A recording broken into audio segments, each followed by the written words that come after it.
Welcome back to this channel that only has 2 videos. Today we're going to be explaining why I was just gone for a year and didn't follow through, and how life happened, and I'm in a whole new space and ready to do this, and am desperate to talk to pretty much anyone I can reach about books. My phone died, so I couldn't film. Instagram was too hard to keep up with during school. Was in a nifty car accident, so I couldn't afford any new cameras or whatnot, because I was also moving in August of this year. So I put it on hold for a minute and I just let my body heal. I finished and got a bachelor's in literature, so I'm a graduate student now. Life is crazy. And by graduate student, I mean I'm not going to be taking out loans and I'm just going to be a graduated literature bachelor student. I might go back to school, but I just don't want to pay for it. I just, in this day and age, I just don't want the loans. I don't want the thought. I don't want the anxiety. I just want to do what I want to do. And that's be around books without having to pay thousands of dollars for it. So here we are. Back to YouTube, back to the life. Got a brand new phone, plenty of storage. We're just going to make it work. But I've been going for about a year.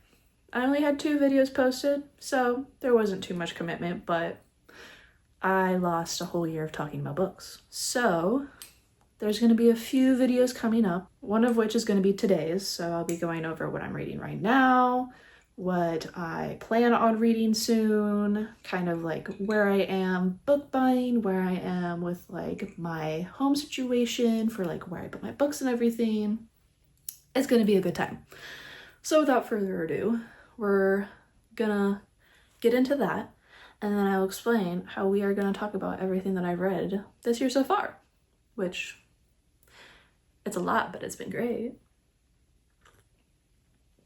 Also, you're gonna be seeing this mug. It is Shakespeare. If music be the food of love, play on. A little quote, you know, I love it. So we're gonna be sipping out of this because it's nice out today, but I just wanted something cozy anyways, because it's already fall and I need that. I need it to feel like it's gonna rain at any second. I need it to be dark and gloomy earlier. This is my favorite time of year. So we're gonna go with it. Let's start with the books I'm reading. And the way I'll describe it is I have been reading books that I have just had on my shelves for a while and I haven't really touched them. One of the books I'm reading is actually because I'm reading with my mom right now, and it is really, really fun, and I really enjoy it, but it is, I didn't know too much about the book, but everyone loves it, and, you know, you gotta just go with the vibes, go with the flow, and just see what happens. I've been going in blind a lot. It has paid off, a lot, so I'm just gonna keep going. So I'll give you what I know of the book so far and kind of what my hopes are for it going forward. And if I know basically nothing of it, because there's one book that I am 20 pages through right now, well, maybe 50, but it's a bigger book and I still don't really know what it's going to be about, but I can kind of get an idea. I'll read you the inside flap and kind of we can learn together. The first book that I'm reading with my mom is actually Red Rising by Pierce Brown. I really like this book.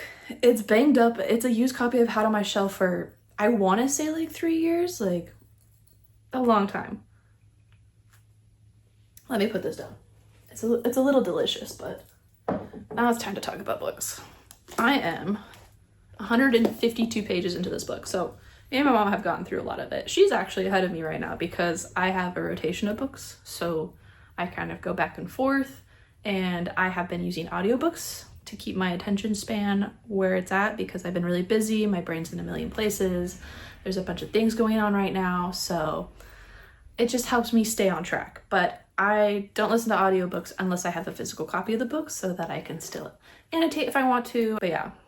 And I just like the feel of it. And you can see how flappy it is, or you can just cry, shed your tears over the book, and it'll be in the book for when you come back and cry over it again if you really feel like torturing yourself. which I am one of those people, unfortunately. Like, even for movies, like, I'll go back knowing that I'm gonna cry again, just so that I can get it out of my system and just go from there. But Red Rising follows Darrow, who is like a low level red human being on Mars. Like, humans have relocated. They've gone to like space traveling, and it's way up there. They've used up Earth. They're going somewhere else, right? To make waste of something else, basically. But there's like all these colorful people. So like, I think it's like there's like green people, there's like gold people, which is very important in this book. And then there's like different casts of red. And he's a cast of red that lives solely subterraneanly, like underground, working tirelessly. Everyone's dying. There's barely any happiness. They just dance to get out their feelings, you know. But there's not much going on for them. And they're always starving, they're always working, they're always beaten. It's just a slave system, basically. But along with some events that lead him to go above ground, so far he has become a gold, and he just is basically infiltrating the highest society of this like world right now to basically take it down. And it's been really fun. I will say there have been some moments where I wish Pierce Brown would describe things like characters a little bit better. He's really good at like overall descriptions of places and everything, but characters, it's so hard. I had to literally go on Pinterest and like Google what everyone else thought Darrow looked like, because for the life of me, I couldn't quite figure it out. I wish the descriptions were a little bit more descriptive. But other than that, it's been a fun time, and I'm enjoying where it's going. I think it's really interesting the way they're setting up the rest of the book. But I do think the first like 150 pages of this book was all build up. Like, it could have been, this is weird, but it could have been a little shorter, but like more descriptive at the same time. Just like, I guess choice of words could have been a little better. But I don't know if this is young adult or adult science fiction. So if it's young adult, it's actually great. It's amazing. If it's adult, it needs a little bit of work. But I'm excited to go see where it goes, and I'm excited to read the rest with my mom and continue the series if we so see fit. And it's been really fun to do while I'm in this new city and I've been away from her. So yeah, that's the first book I've been reading right now. And then I'll make a little stack right here. The second book is the one that like I haven't really gotten to, but it's like in the rotation and I've started it, but it's just kind of like there at the moment. I pulled out a bunch of audiobooks on Libby, which, if you don't know, is an app you can use with your library card if you have one. Add it, and then you can borrow audiobooks or ebooks from your library. And you have like 21 days to read it. And if no one's in line, you can borrow it again as many times as you want. But once someone's in line, you have to wait till that person. You have to basically get back in line, which has happened a few times for some of the books that I have been reading. But I pulled out a bunch of books trying to get through my TBR, and this is one of them, which is The Wild Huntress by, I believe, Emily Lloyd Jones. I really love Emily Lloyd Jones. Like, she is one of my favorite authors to read. She only has a few books, I think like 5 in total. And I've read, would be my third book. I read The Bone Houses and I read The Drowning Woods, and those were really good and really cozy, very good for fall. So I'm glad I picked this one up, and I got the loan off Libby. But I have been reading so many other things that it's been slow. Let's see, I am 47 pages into this book. So I'm gonna just give a synopsis of like what has happened so far, and then I'll like, there's like a really good like back blurb, and I'll read that, and then you can kind of get an idea of why I picked it up in the first place. I do like fantasy, I do like science fiction, I like things where like nature is involved and whatnot, so you'll probably understand why I'm reading this in a second. But right now we are from, I think her name is Branwen. Let me double check that real quick. Which is like not her real name, because this book is based on Fae folklore and like the woods and everything, and like all the things that go, like the other folk that are like go bump in the night or help out with things. Basically, she's the one that hunts down the dirty bad one, nasty bad ones, and can see them. Let me double check what her name is. Yeah, Branwen. That is her name, but not her real name. Because Fae, you know, you can't get that out. It's too powerful. But this is following Branwen. We follow her from the day she is. No, she's not born. But her mother is a, what do you call them? Her mother is a midwife. I don't know why that like just completely escaped me. But yeah, she gets called to the door, and it's a husband who desperately needs to save his wife and his child that is being born at the moment. Things are gone awry. His wife was hurt, injured, but these are fae folk. They're the monsters in the woods, basically. But the midwife says, okay. And she goes with him and births the baby, but the mom still dies. And so she anoints the baby with the fae folk oil and rubs it into his eyes so that he can see other fae, and then he can like just live as all fae do. But her baby starts crying, and she goes and she accidentally rubs one of Branwen's eyes. And this gives her basically the ability to see all the fae folk around. And it like, I think it turns her eye golden. But yeah, her mom's like, you can never tell anyone about this. They'll take you away, blah, blah, blah. And now we're just following Branwen as she like grows up. And she has this like eye patch that she takes on and off so she can blend in. But she basically goes and hunts down all the fae. That's basically where I am right now. And then there's another POV, Gwydion? I think it's Gwydion. Yes, Gwydion, not Gideon. That I'm just starting. Don't know pretty much anything about it. I don't really know what's happening, but it's because I just started that chapter. But it seems really interesting, and I like the the two POVs. I'm really enjoying the two POVs.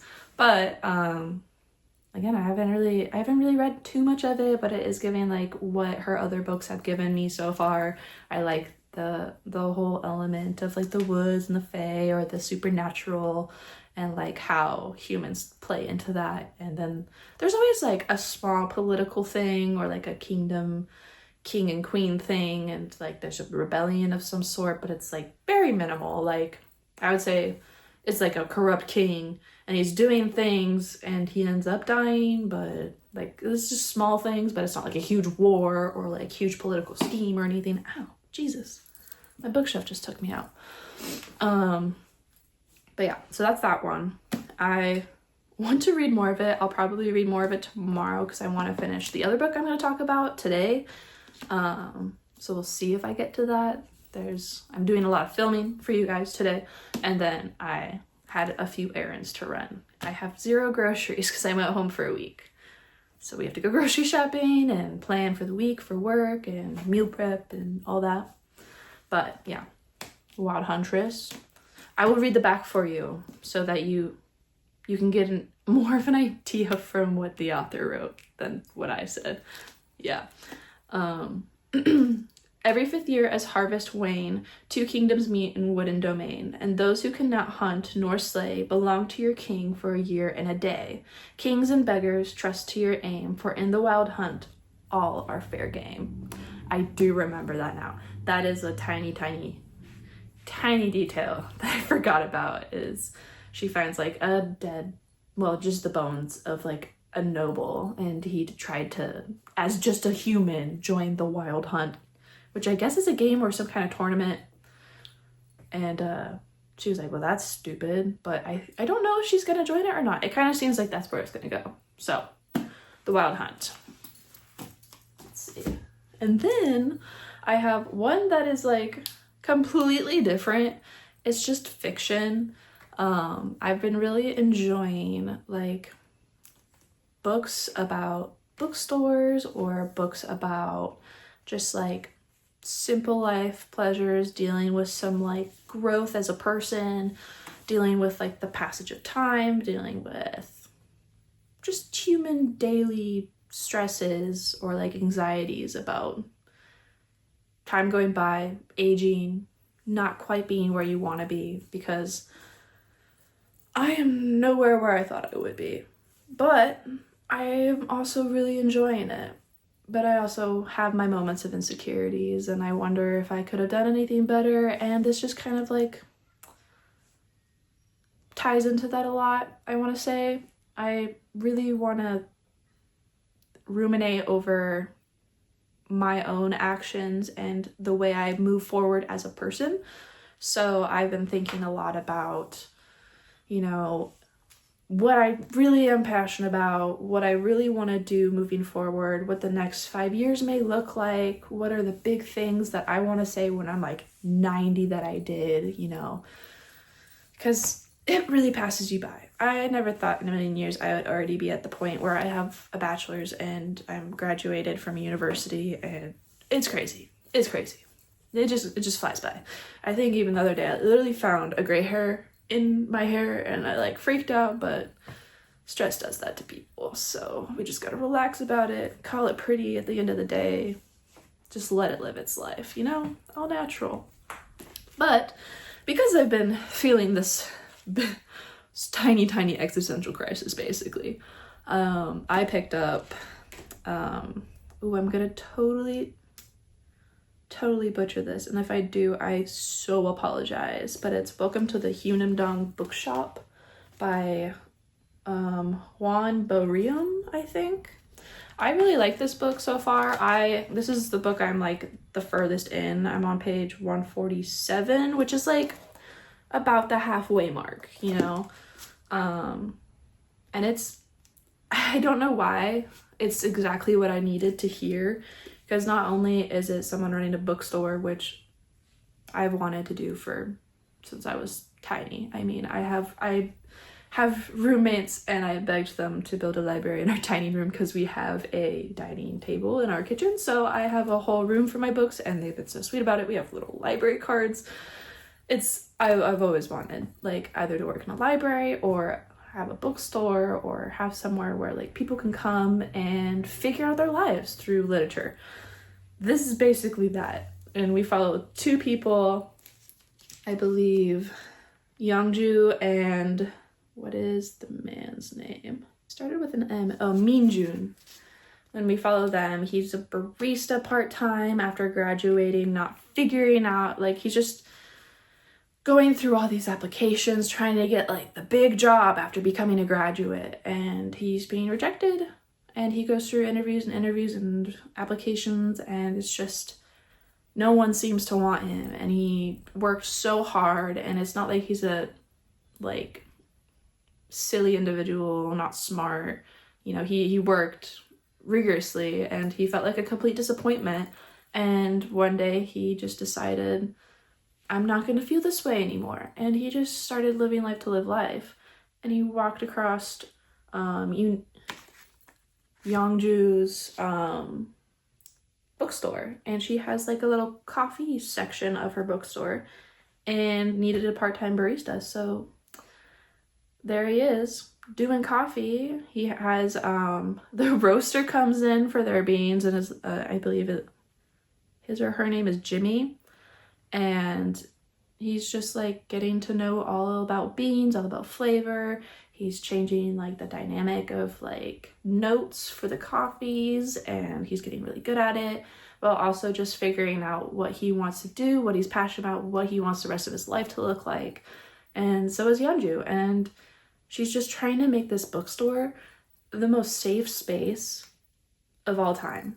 She's doing book talks, she's writing Instagram posts, she's like throwing like all the comfort into this bookstore to make it just like the best it could ever be. And that's all I wanted to do.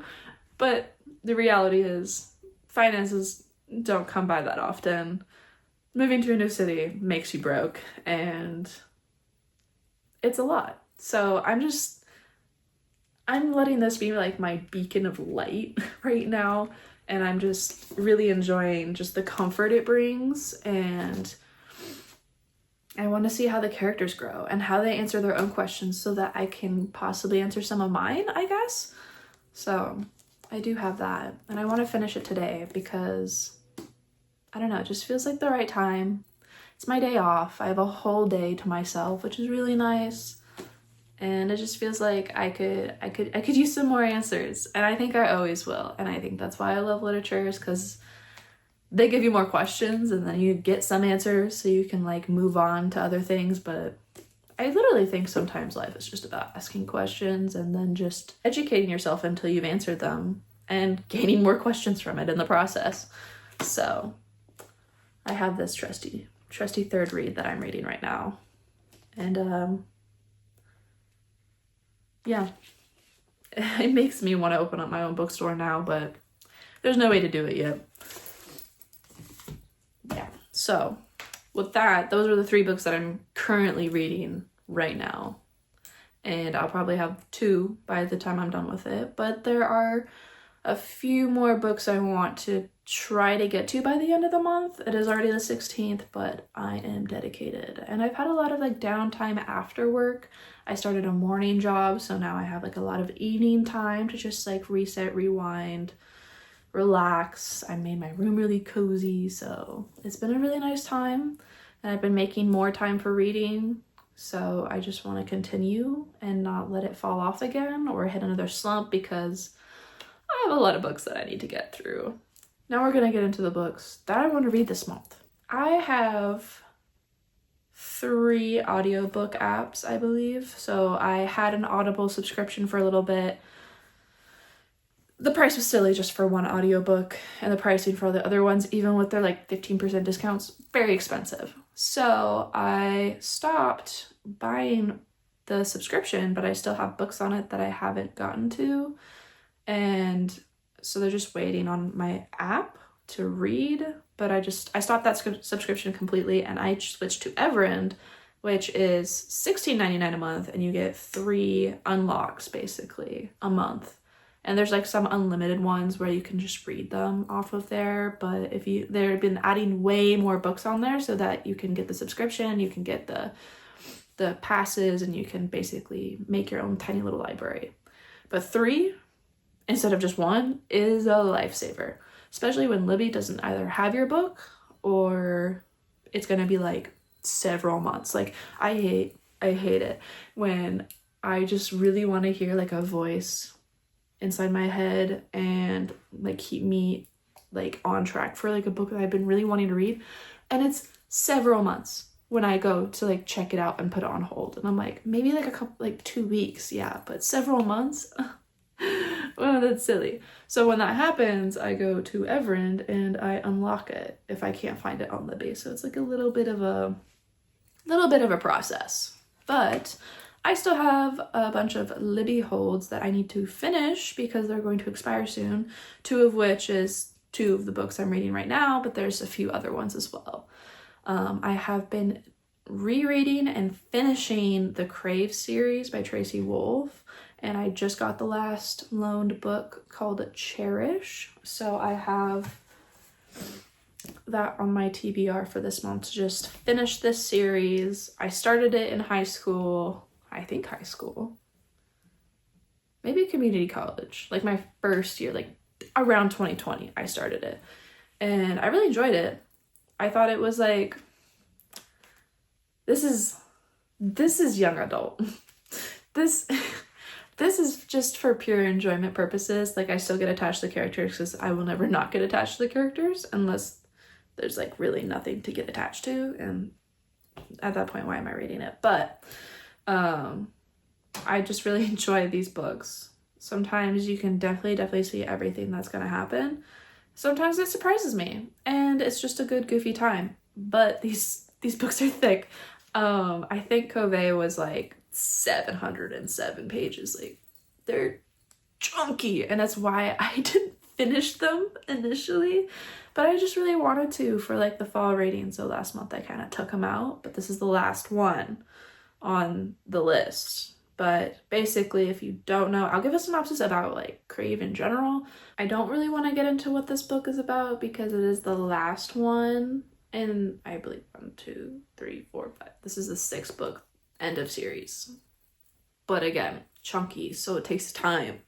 But The series in general follows this place called Katmere Academy, and it's like a school for supernaturals. Like there's like werewolves, vampires, dragons, witches, etc. But we follow Grace Foster after her parents die, and she goes to Katmere Academy to live there and go to school there because her uncle is like the dean or principal of the whole place. And you just follow all these characters, and you kind of like, it's like a love triangle later on, but she like falls in love with one of the vampires of like the royal families, and there's a bunch of like strife because like his brother died, and he, you know, like bears the guilt of having to like kill his brother because initially he is the one that did do the deed.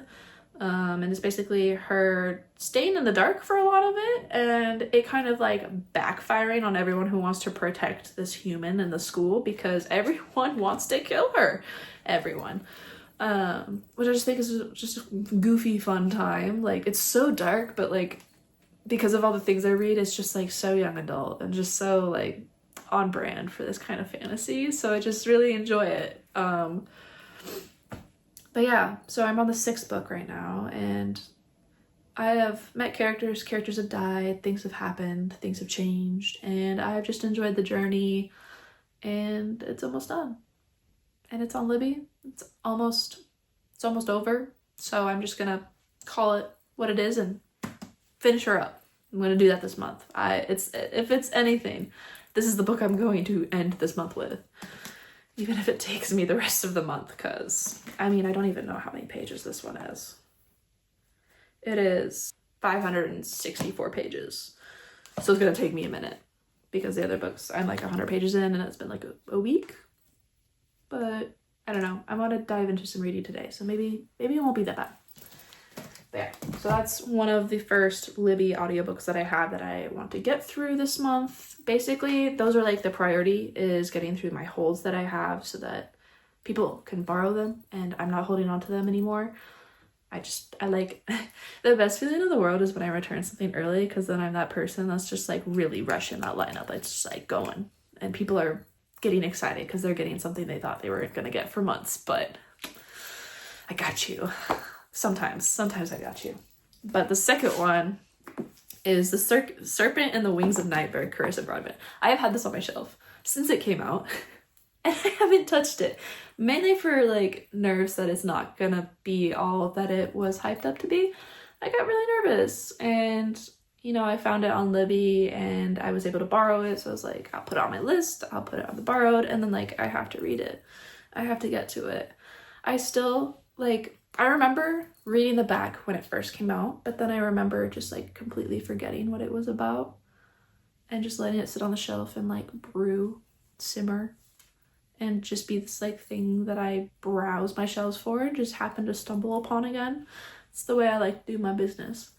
But we're gonna read the back together and kind of go from there, because I honestly don't know anything about this book anymore. But it's on Libby now, and I've been holding on to it, and I know the initial feeling I had when I wanted it, so we're just gonna go from there. So, without further ado.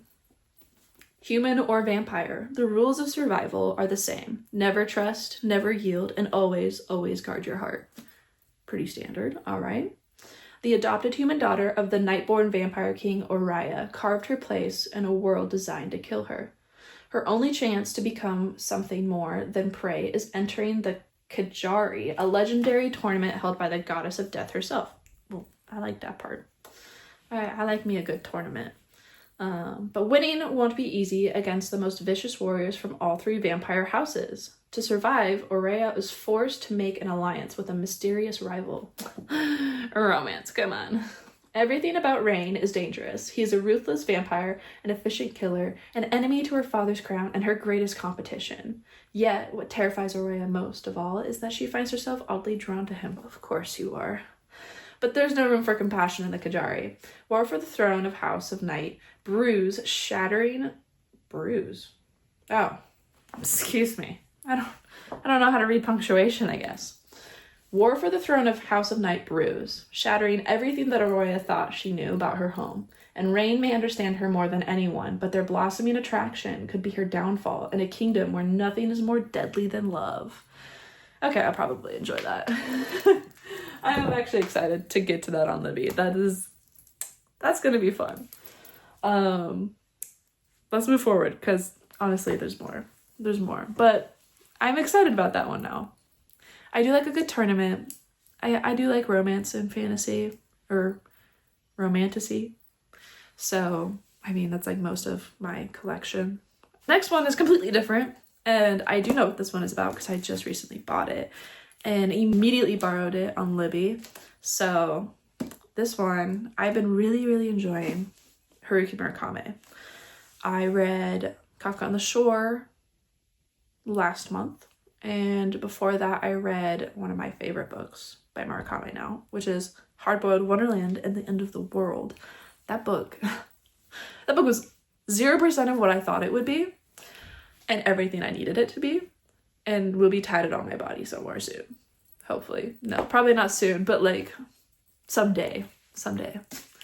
I loved the parallels between unconscious and subconscious, like mental states and spaces, and how we can be different people in both of those. And basically everyone has a different entire world going on inside their brain. But in that one, it's science fiction, so like you break apart what is like data and what is just like your actual subconscious, and they make it into like a place, and it just goes from there.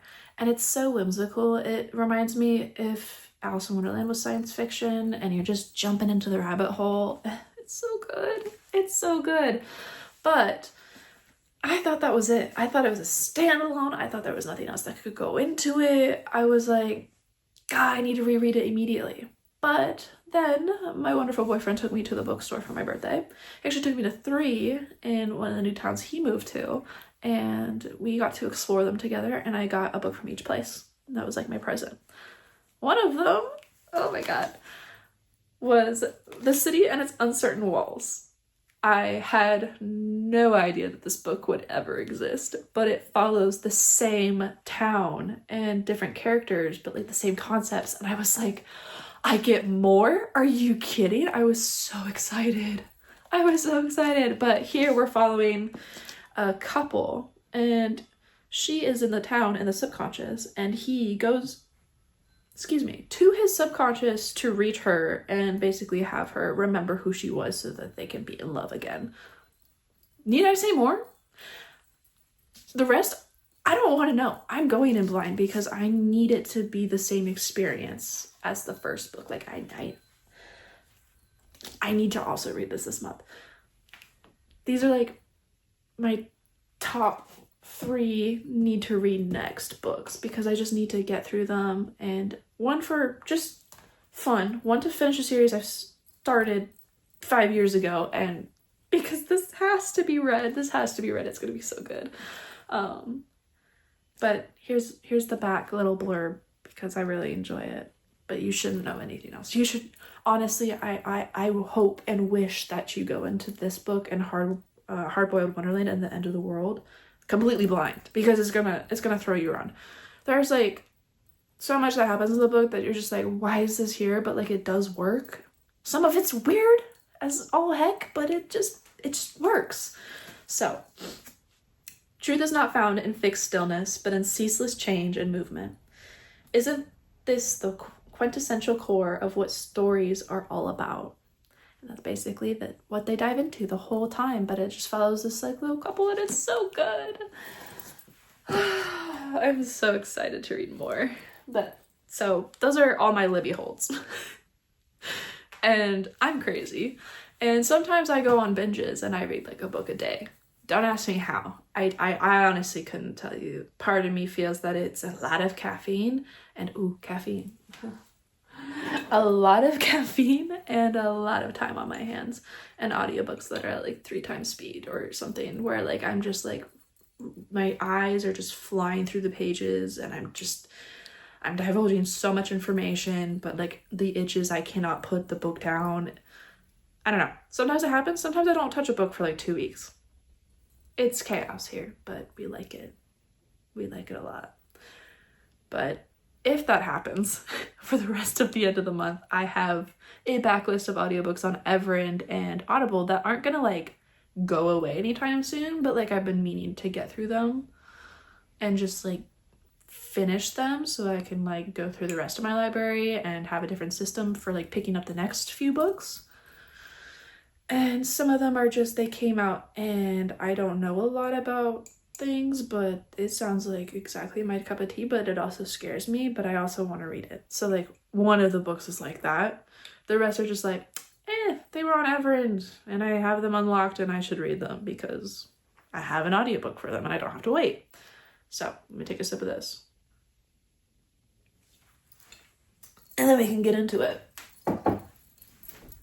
The first one is the one where I was like itching, and I am on a book buying ban. Pinky promise with my boyfriend. So it's like the pinky promise is the solid like loyal oath, and if it's ever broken, it would ruin us. Like the whole relationship would just crumble, you know? Like that has been like the thing for 7 years. That's just been it. But I've been on a book buying ban because I have a very extensive library and a very small paycheck that comes in, and I can't be buying more books until I get through a majority of what I have. So I couldn't buy this book, but I'm so glad my friend did for my birthday, and that is Alchemized by Sen Liu. I know, okay, let me just preface with this. I know zero about this book besides what people are saying online, and I am itching because it is like, I feel like it's gonna match my soul. And those people that are like, here's my before and here's my after, and they're sobbing at the end, that's gonna be me. That's me. Yeah. I haven't read The Flap. I don't know anything. I know there's like Handmaid's Tale, Gothic, and there's like a romance, but it's like not a romance. And that's it. And I also know that Sen Liu did not get the credit for Manacled, but she wrote one of the most amazing fan fictions apparently of all time. I do have a copy of it on my phone, but it's on my phone. It's daunting because it's like thousands of pages because my phone's so small. So I haven't actually ever read it, but I've had it, and I am so excited that apparently this like amazing Draco and Hermione fan fiction author that changed everyone's lives years ago is getting paid now. That's awesome. And I am so excited to take it on. But this book, I kid you not, is like a 5-pound weight. It's so heavy, and that's terrifying. The pages are the like relatively like glossy though, but like really thick and just so well made. But there's also like over 900 pages of it. Good for you, Sen Liu. But oh my god, she scares me. So this is gonna be the first one that I get to if I finish everything else. But if I don't get to it this month, it's gonna be next month's like first read for sure. Because I just need to know. I really do. It's gonna break me, I know it. Like when I think of like 5-star predictions, I think this is probably gonna be a 6. So there's that. And if you want to know more, just watch everyone's reactions on Instagram and everything, because I'm going in blind. I'm sorry, guys. I'm so sorry, but I'm going in blind. I even like scroll through the reactions now because I just can't know more.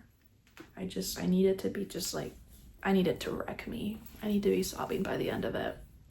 But after that, we're gonna go a little lighter. And there's a few other smaller books that are on my list that are probably gonna be a little bit happy, a little bit cool, I won't cry, hopefully. Hopefully won't cry, and it'll lift me up and I'll be able to keep going. So the next book I have that is on Everend, I believe. Yeah, Everend. Is The Amalfi Curse by Sarah Penner. I have read The London Seance Society and The Lost Apothecary by Sarah Penner. I really, really enjoyed these. The Lost Apothecary more, I will say. But they're just like fun, short. They're really, really short reads. And this one has like magic and pirates. Like the first one was like a literal apothecary lady and like poison and like all this stuff back in like the day. And then there was like a POV for another person in modern day, like figuring this all out, but also going through like a whole thing with her husband. And it's just like crazy. Made me cry at the end too, and I tabbed the holy mother goodness out of it. So you could say I really enjoyed it. Then the London Sands Society I read last October, I want to say, and I really enjoyed it too. And there's a bit of a sapphic romance in it, and there's like things that happen that you're like, oh, okay, this is actually supernatural, but it's just a slight taste of it, where like most of it is just mystery, and you're not just like thrown in and like shoved magic down your throat. It's just like super simple and subtle, and I really enjoyed it. I didn't enjoy it as much as The Lost Apothecary, so I was a little nervous when I picked this up because I was really excited and I was going to buy it because I did enjoy the last two. So there's like immediate author buy people that I have on my list, and this is one of them for sure. And I mean, pirates and a curse, that sounds awesome. It does seem like a summer read, but like I will read it in November just because I have it, and then I can reread it if I really, really love it in the summer. And it's a really pretty cover. I honestly really enjoy the gold. At first it was too much for me, but I don't know. For some reason it works. It works. But this one, let's see. I like having like almost no information. So I'm only gonna read like this part.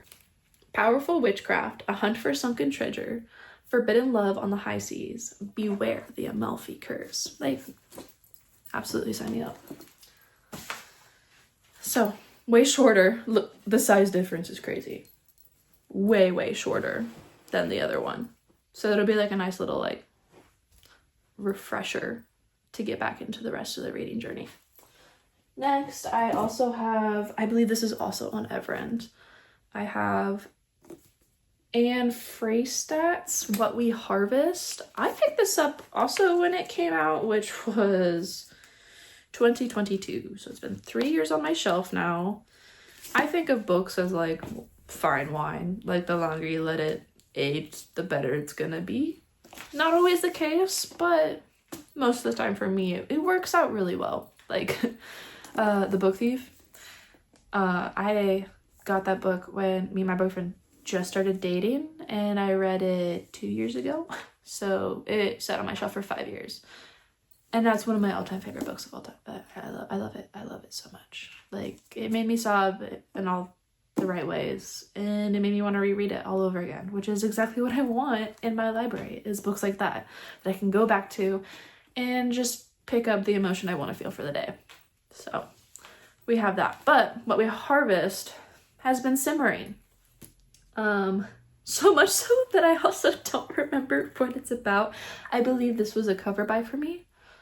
Yeah, I really liked the blue and purple, and I like things about decomposition or like dark, gory stuff. I mean, I have quite a few books like that, like Annihilation, but that was more of like a play on like other things, but I digress. We will read, ooh, it has a back blurb, so we're gonna read that and we're gonna go from there. When the blight came to Hollow's End, they said the clinic could treat us for exposure. The truth was, there wasn't any treatment, let alone a cure. And I understand why I picked it up now. And that's all I need to know. That's all I need to know. I'm really excited now. This is also like a shorter read that'll probably just take me a few days, and then I can like relax after Alchemized, hopefully. But it also seems a little darker, which is better for that one. Because if they're all just happy and chippy, I'm gonna unfortunately get bored. But that's besides the point, because we have 3 more books, and then we're gonna call it good for this, and then I'll kind of talk about like why I'm reading so much, why I have my book ban, and etc., and what my book ban is, and then we can rally and you can be on this journey with me and we can read a few books. So the next one that is also on Everend is Lonely Castle in the Mirror by Mizuki Sugimura. I've seen really cutesy, like, fun things about this, and this has been paired with Howl's Moving Castle a lot for my recommendations, and I really loved Howl's Moving Castle. I read it this year, and I love the Studio Ghibli film. I love Studio Ghibli, so I just wanted a little bit more of that. And literally on the back it says, a Studio Ghibli-esque work of Japanese translation that lays bare the anxieties and desperation and the small triumphs of adolescence. That's basically what I wanted from it anyways. But yeah, I don't know really too much about this. I know a little bit more. I know there's actual mirrors involved. I know it follows like a band of children, I believe. I could be wrong, it's been a minute. But again, I want to go on blind, and then next month I will read the backs and see how I feel reading that way as well. I love the cover of this one. I literally waited until I could get this cover. I like the other one too, but I just, again, the blues, it gets me. I don't know, am I a blue fan? I thought my favorite color was green, but we'll see. But yeah, so I have that one, and then I have, oh yes. Okay, so I have been really enjoying Ollie B. Blake. I read, what was it? Alone with You in the Ether. Really loved it. I also read, what was the second one that I read? One moment. Oh, The Atlas 6, recently. That was also really good. There was one more that I read though, I swear. I don't know, I'll have to think about it.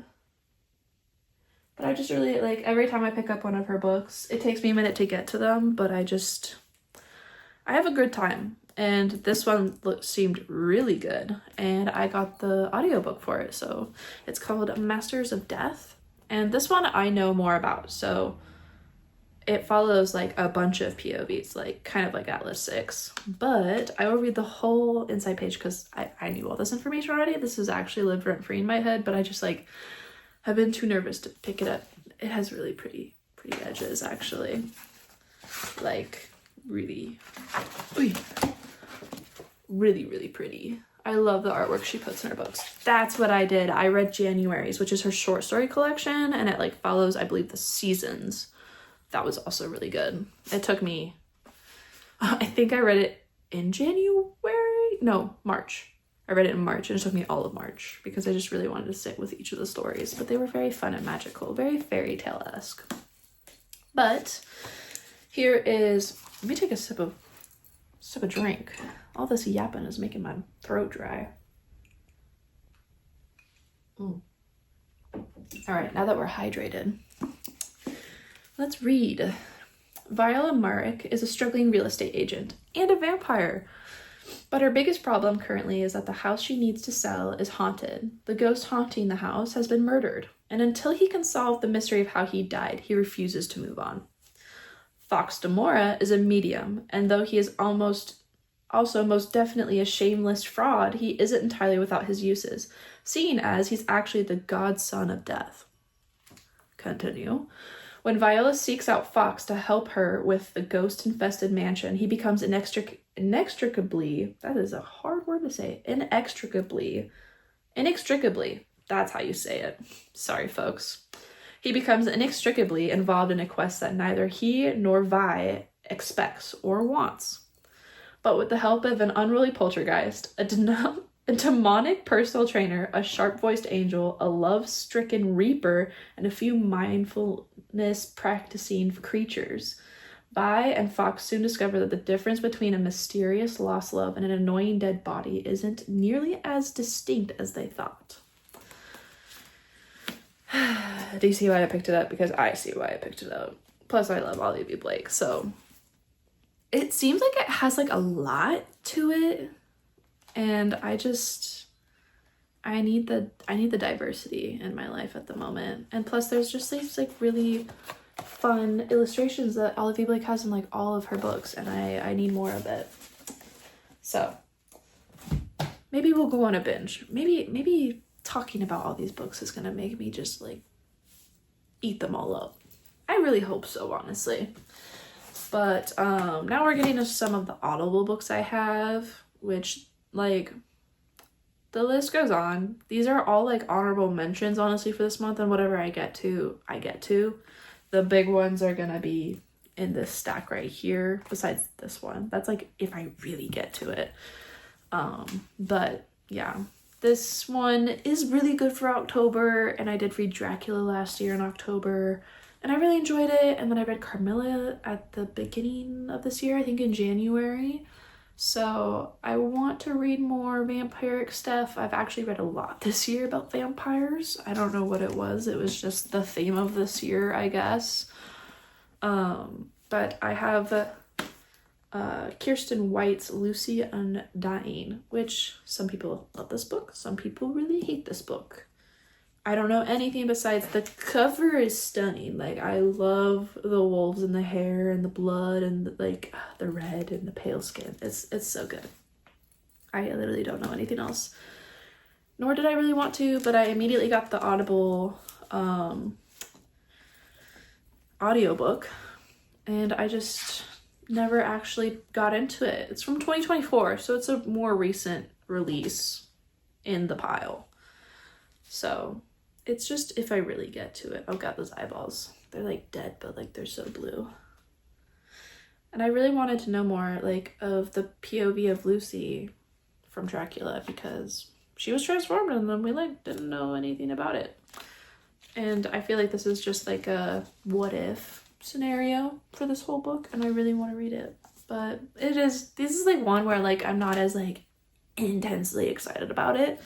But like if I get to it, I get to it. And if not, I do want to finish my audiobooks that I have right now next month and then get new ones. So that'll be like the goal. So if not this month, next month for sure. We'll read the top synopsis because I do want this one to be a secret for me for the most part. But it says a vampire escapes the thrall of Dracula and embarks on her own search for self-discovery and true love in this epic and seductive gothic fantasy. Which is exactly what October's about. But I may not get to it this month, which is kind of silly, but that just means we're going to keep up the festivities of October and November, which is fine. Which is absolutely totally okay. The next one is actually, okay, I kind of lied when I said all the books I've been reading are just those three, because I am in the midst of Oathbringer by Brandon Sanderson. But hear me out. It takes a lot to get through these books. This is just part one, because I have the fancy UK editions. I mean, they're not that fancy. I just really like that they all match. But that's 2 books for one book, part 1 and 2, because they're like thousands of pages. So I am 170 pages into Oathbringer. I still know everything that happened. I know everything that's going on, but I needed a break because I had read The Way of Kings and Words of Radiance back to back. That is a feat. That is 4 books worth of Brandon Sanderson. And I got through part of this and I needed to call a break. I needed to have a timeout because this is supposed to be, the best book in the series so far, from what I know, from what I've given myself. But I just, I didn't want to do it like that. I didn't want to be burnt out when it's the best book in the series. So this is if I really, really feel like that break is over, because then I will probably dive into Rhythm of War and that'll mess with my whole other reading schedule. So you will see. We'll see if we even get to this in November. It might be a December read. I don't know why, but I feel like that's when it'll be picked up again. But I put it in basically every TBR until I'm like, okay, this is the month. And I have the audiobook on Audible always waiting for me, so it's just really when I want to get to it, but it hasn't been anytime soon. I'm gonna do a quick overview of the next 6 because I'm crazy and because I do actually have a lot of audiobooks, and like some of these might mesh into next month, but I thought I'd talk about them just like super brief because they are on my mind and they look at me from my bookshelf and I'm like, okay, maybe it's time, but they're like, no, it is time, and I'm like, maybe not yet, and we have a whole argument in the dark quietly in my mind. And one of those books is Nicholas Eames' Kings of the Wild. I don't know anything besides the back of this book. This is one where I actually read the book back because I really enjoyed the cover. I don't know, it just gives high fantasy shenanigans, right? But then the back is so good. Glory never gets old. Clay Cooper and his band were once the best of the best, the most feared and renowned crew of mercenaries this side of Heartwild. Their glory days long past, the mercs have grown apart, grown old, fat, drunk, or a combination of the three. Then an ex-bandmate turns up at Clay's door with a plea for help, the kind of mission that only the very brave or the very stupid would sign up for. It's time to get the band back together. This just seems like a crazy fun time, but might rip my heart at the same time. I just really like when people make books like this, honestly, in general. I don't know. I have a soft spot. I have a soft spot for bands of mercenaries and falling apart, getting back together, and saving the day, basically. So, again, if I get to it. If not, it's for next month, and it is also a chunkier read. It's like almost 500 pages, so it might be for next month for sure. But the next one I even have a bookmark in it because I tried to start it this month. I also have this on Audible, so it's not going anywhere anytime soon, and I really enjoyed it, but Margaret Atwood messed me up with Handmaid's Tale, which I've read a total of 2.5 times now, because the other half that I was reading it, I was in Hawaii and Roe v. Wade had just been overturned, and I was very angry. So I put it down, and I haven't finished my third reread of Handmaid's Tale, but I do love that book. And I know Margaret Atwood has amazing writing skills. And there's a show about this, I think, on Hulu. And I didn't want to know anything because I just wanted it to be just an experience. Kind of like Murakame's books. Like, I don't really know a lot. I didn't even know anything about Kafka on the Shore, and I know it's like a must read. Like, that's like your basic material for if you're a reader. Kind of like Lord of the Rings if you love fantasy. Which, that's a conversation for later. I'm getting to it. I've read The Hobbit. I'm reading The Fellowship of the Ring right now, but Libby took back my audiobook, and I love his little musical voice on there, so I'm waiting to get it back. But I'm doing it. It's just taking me a minute. But yeah, I don't really know anything. I know it's about, so far, this lady, and she's kind of being set up, but she also set herself up, and she's being very secretive, and it's like really fun times. And I'm really nervous it's gonna get really dark, but I'm here for it. And then I have another book by Hannah Witten, which, funnily enough, I did not start with For the Wolf, reading Hannah Witten. I started with The Hemlock King. And then I ate both of those books up, and I haven't gotten my hands on the third book yet because I'm waiting for the paperback to come out so they all match. I know it's out there though, and I know it's gonna happen. But until then, I wanted more. And this is like the duology that made her quite famous, I believe on Book Talk. But I didn't really know anything about it, and at the time I wasn't really feeling it. But now I just wanted more of her reading. Like, I just wanted to read more of her, and yet I haven't picked it up. This happens to a lot of the books that I have, but I have a lot of books. We'll go into that. It's a lot. Like a lot. For the Wolf. This seems like more like Red Riding Hood-esque turned completely fantastical, very folklory, so I'm really excited. The back just says the first daughter is for the throne, the second daughter is for the wolf, and I just like that setup completely. I think I'm gonna have a really good time with it, but I just haven't gotten to it yet. It'll probably be next month's read as well. A lot of these might be, like, from here to this pile might be. I do read relatively quickly, but not that quickly. Sorry. The third to last book, promise. And I'm just doing this for me, honestly. I'm not gonna apologize because this is all I wanted to do is talk about books. But in very mysterious ways, because for some reason this is the month I don't want to read the backs of books. But this next one I can tell you a little bit more about because I did read the first book. So we can dive into that and dive into a little beloved author, V.E. Schwab, because I have A Gathering of Shadows on Audible, and I love Vicious and Vengeful. These are my babies. I would die. I would die for them. Like, every day, all the time. I would reread these like a billion times a year. But everyone really loves the trilogy, A Darker Shade of Magic. And I finally got my hands on it this year? Last year. So, I read it last year at the end of the year, then made my book buying ban as soon as I finished it. Couldn't get the next book. But then I was walking around town and I was looking at the little free libraries around my hometown and I found A Gathering of Shadows. So I was really, really excited.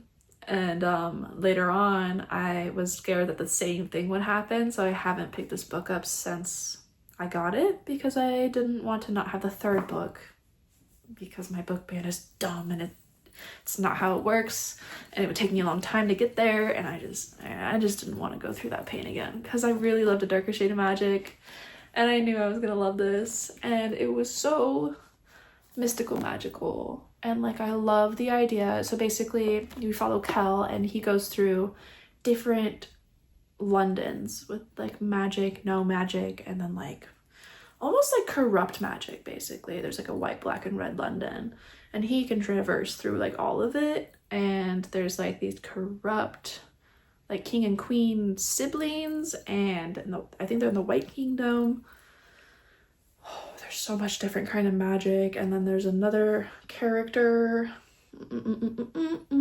Oh, Delilah Bard. That lady. I have a crush on Delilah. But they cross paths. She's not where she's supposed to be. He has artifacts where he shouldn't have them, and he's gonna get in trouble with the corrupt king and queen in the White Kingdom of London. So a lot happens, a lot goes down, but you just follow them as they run through different kinds of Londons. They produce different kinds of magics, and all hell breaks loose, and it's so good. It's so good. And I honestly, before I read this one, I'm probably going to borrow, this might take a minute because I think I'm going to borrow Darker Shade of Magic on Libby or Everend once I get my unlocks for this month, and I'm going to reread Darker Shade of Magic just so I can dive into all of it. And I might even get the next book because my friend bought me the third book, so I have the whole trilogy, so that actually might be a lot of fun. But I'm excited to see how it goes forward, because for Vicious and Vengeful ended up being better than Vicious, and that never happens in a book series. Very, very rarely. And V.E. Schwab just knows how to do it. I love you. I stan you. Forever will buy anything you ever have. I do have Bare Bones in the Midnight Soil, but that is probably going to come after I read these. Just because I'm really excited for that one. If you think I'm excited for that, the things I've heard about Bare Bones in the Midnight Soil sounds so good. The next one I have, this might take me 2 months to get to because I've been watching people talk about this book now, and dude, I don't know if I have the brain capacity or the research skills for it right now. Like, this seems like a whole course that I would have to participate in and like have a notebook and like deeply thoroughly think about it, maybe even read one of the other books that she has with this so that I can just do it all at once. But it's R.F. Kuang's Catabasis. Oh my god, this book, beautiful. About Dante? Are you kidding? I just took one of my second to last quarters of my education journey was on Dante's Divine Comedy. So the fact that it even comes in close to alchemy and magic is crazy. It just seems like a whole boatload of fun. And I got a signed sprayed edge copy at my local bookstore. But like, like it even has like, look at that. Look at that. That's so cool and so slick and smooth, and I eat it up. I eat it all up. It's everything. But the fact that I have anything remotely signed. Oh, that's so cool. I live for it, but people have been posting about reading this book and then literally going to Google and showing their like search history, and it's all of the different terms because she's a very academic writer. But I thought it would be cool to read Calabasas and Babel at the same time and do like a little course, because there is a lot of discourse about these books and I want to be in on it. But that might be something I do maybe not even next month, but December. But I have the audiobook, so it's on this month's TBR, just for like if I'm absolutely insane and I'm reading like an ungodly amount of literature. So yeah, that's that one. And there's one more, because I also have one of my first reads for Joe Abercrombie, The Devils. This one seems really, really fun. It actually seems like the perfect October read, unfortunately. But then we're just going to keep that vibe up in November. It's just going to happen if I don't get to it. But it's mainly because I have to get through my Libby holds so that I can get to everything else. Like, everything else is just like a mood, like whatever I want to pick. Besides Alchemize, that's like right after. But if I get to this, I get to this. If I don't, I'm keeping up October into November, and it's going to be really good. But I will read the inside, because I have read the inside of this, because this was one of the books my boyfriend got me for my birthday, so. Oh, actually, no. This is the one my lovely grandma gave me some money, and money that is gifted to me I get to use for books. It's like part of the book ban. It's an actual contract. It's actually insane once we go into it.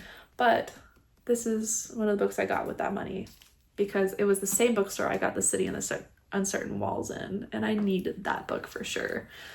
So I got this one myself, actually, but it was in the same trip. Okay, we'll just make that real clear, because are you kidding? This is a coat. The inside of the cover is so pretty and like so hilariously crazy and dark, but it seems almost like a satire, but it's probably not going to be. I don't know. It might just be like from the artwork, it kind of gives like something's going to be funny about it, but it's going to be like dark humor. But here's the inside cover. Holy work sometimes requires unholy deeds. Brother Diaz has been summoned to the sacred city, where he is certain a commendation and grand holy assignment awaits him. But his new flock is made up of unrepentant murderers, practitioners of ghastly magic, and outright monsters. The mission he is tasked with will require bloody measures from them all in order to achieve its righteous ends. Elves lurk at our borders and hunger for our flesh, while greedy princes care for nothing but their own ambition and comfort. With an epic, hellish journey before him, it's a good thing Brother Diaz has the devils on his side. It just seems like such a fun adventure, but it kind of seems like it's a bit of a dark humor satire. But I could be completely wrong about that. I don't know. But that's the last one. That's all of my audiobooks, all of the books I'm reading right now. And we're left with wanting to read them all at the same time, but we're not that crazy. I'm already reading 3 at the same time. We're going to leave it at that. But that was what I'm reading, what's been taking me so long to get to YouTube again, and what I want to read next. But the last thing I wanted to talk about was kind of like the statistics of what we're getting ourselves into on this YouTube page, because I have an extensive library. I have a bookshelf app, and I just, when I moved in, cataloged everything that I own on it, and the numbers are surprising. So let me grab my quick handy dandy mushroom notebook so I can tell you the exact numbers of what's going on in this house, because it's actually kind of a lot. In total, I have 1,270 books, which I am so proud to say, and will shout from the rooftops, is a home library. By definition, it is 1,000 books or more. So I'm basically crushing it as a nerd. But the split of that read to unread is like kind of ridiculous. So let's get into it. So far in my life, I have read 581 books from this library. That is 46% read. I was really hoping I would at least be at the 50% mark. And that is why I'm on a book ban, folks, because there are 689 books on my shelves I have not read. Let the number sink in a little bit for you. Let it just rest with you, and you can understand what I've had to think about, the things I've had to change this year, you know, specifically buying more books or gaining more books. And me and my boyfriend were in a serious conversation about this because I moved out 2 months ago and I cannot keep up the habits that I've been maintaining buying books, because in this industry books are so expensive. I mean, a new hardcover is like $35-$40. It's crazy. And like, they're beautiful, but they're expensive. So there needed a plan. The plan needed to be had. So we pinky promised a book buying ban. With the amount I read on a good month where I don't hit a complete reading slump, like 6 to 10 books a month. So the thought was maybe try to be a little excited about reading. And for every 15 books that I read from my unread section, I can buy a new book, but just one, because if I put it at like 5, then we're never gonna get anywhere with this shelf. It's gonna be just, it needs to be read more. More of the library has to be read, because I can't keep this up. But I pinky promised this, I think at the beginning of the year, or maybe I think it was like July or something, like this summer. So since then, since actually moving into this house, 30 of those books on my library's catalog are new, mainly because people love me and I've either found them for free or I was given money, which is allotted for, if it's specifically for books, I can buy those books and use that money to buy books. But then it's like a ridiculous amount, and I go to my used bookstore and it's just like all hell breaks loose. So the book ban is in my favor still, because if it wasn't in place, it'd probably be way more than that, because my wish list is like 70 books deep. Like it's big. It's really, really big. So we're gonna keep it at 15 to 1. We're gonna reassess it January 1st next year, but we're gonna see how the rest of this year goes. And we're just gonna try to read as much as possible so that we can get our hands on some new literature, because that is what it's all about, is collecting and reading and crying and feeling and sharing those feelings. So that is also why the TBR is so big, and I'm trying to get through these audiobooks, because then I think I'm like 3 books away from buying a new book, and there's so many things to choose from that I may not even get to, and it may simmer on my shelf, but like I need it to physically be mine and owned and in the library so that I can look at it and touch it and like think about it, feel how I feel, maybe read it immediately. Sometimes that happens. But yeah, so that's the book ban. And there's like certain things. So if I am given money for buying books specifically, I can use that money. It's not like I can't take it or like can't get the books. If someone gives me a book, that's fine. If I reread something like a series, so like for instance, I'm rereading like 3 of the 6 books from the Crave series, those rereads count because they're massive. But if I buy a graphic novel, that counts as a book. So same thing with reading graphics, that counts as a book. So it evens out pretty well, I would say. But that's what this journey is going to be about. Basically, it's going to be me having a platform to talk about all the things that have been happening in these books. You'll get some live reactions, you'll get some hopeful book shopping soon, and we're just going to have a good, funny, funky time with it. And hopefully you enjoy it. And if not, these will be on YouTube just for my own pleasure, because this is a brand new thing for me. I have no idea if it's going to stick, but I wanted to try it because it is a platform where I can reach people who have similar interests in me. I've been trying to find book clubs in this city, and it is hard.